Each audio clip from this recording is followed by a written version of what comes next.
这片天地间的所有一切都静止了下来，时间似乎都凝固了一般。这是怎么回事啊？那位为首的御魂口不能言，眼不能动，心中惊诧到了极点，不明白究竟发生了什么。在这一刻，萧炎似乎变成了这片空间的主宰，他喃喃着，眼中的喜意几乎要溢出来。这灵魂神技竟然如此的强大，这第二招的神魂镇压竟是真的做到了群体攻击。不过施展这第二招需要非常强大磅礴的神魂力量，可现在的萧炎只是5重神魂，除非达到8重神魂，或许还能够维持一段时间，但如今却无法持久。而且萧炎刚刚施展出神魂镇压后，自己的5重神魂力量已经是有些吃力了，这必须要速战速决。感受到施展出镇魂镇压后，自己体内的神魂力量也逐渐的流失，取而代之的是一片肃杀的冰冷，以神魂之力镇压万魂。萧炎话音刚落，刚刚笼罩镇压着众多御魂的强大神魂力量，似是散发出光芒，直接摧枯拉朽般的穿透这些御魂的诡异死气护体防御，刺入了他们的御魂识海中。一众御魂只觉脑海中一阵轰鸣，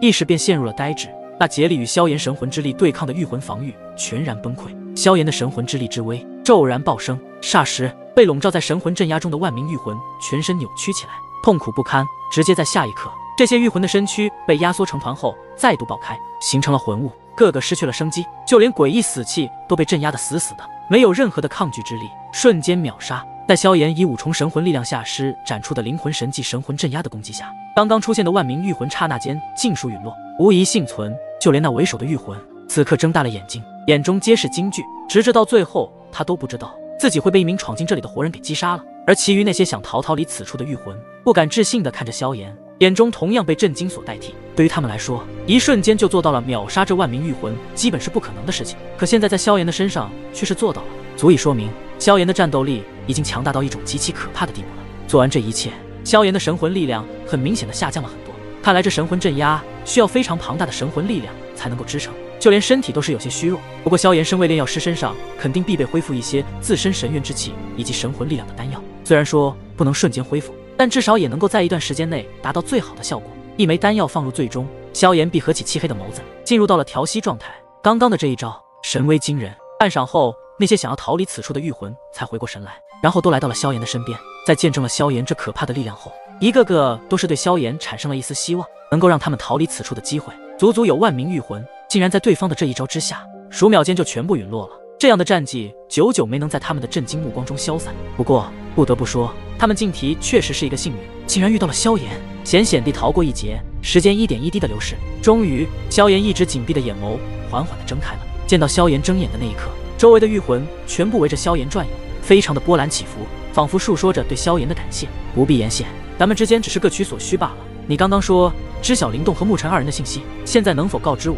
萧炎的目光望着周围的那些御魂，轻声道。其中一道御魂上下摆动起来，通过焚神之力可以大概知晓对方的述说。之前一次御魂大清洗时，你所说的那2位灵动和沐尘的御魂被玉尊带走，应该是被带进了玉宫的地方。玉宫？萧炎对于这天狱中的信息并不是很了解，带着一丝疑惑出声道。见萧炎不了解，那位御魂开始解释起来，说道：玉宫乃是玉尊坐镇的地方，玉尊乃是天域之主，那里有着一切能量的来源。或许你去那里可以查到关于灵动和沐尘的消息，但是那里也是极其的危险。传闻那位玉尊大人的实力至少都是达到了9重天位神巅峰，甚至已经触及到了半道的领域。半道的领域？半道神吗？萧炎喃喃一声。对于天位神之上的神之境界，萧炎还是知晓的。这所谓的半道神，乃是介于天位神和主神之间，已经接触领悟到部分的大咒道义，但并不是真正的大道主神，所以达到了这个境界领域的被称之为半道神。而实力达到了半道神的神器，能够在一念之间就将天位神抹杀，包括巅峰天位神。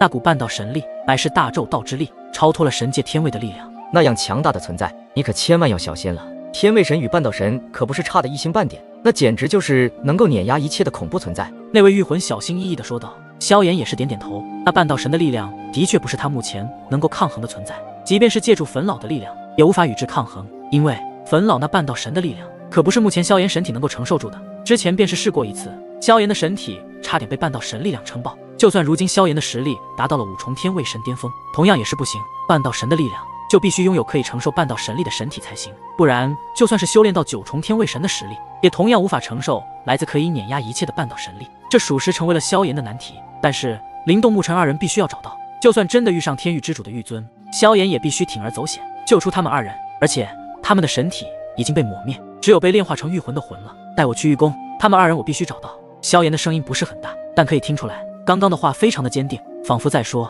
不找到灵动牧尘二人是不会放弃的。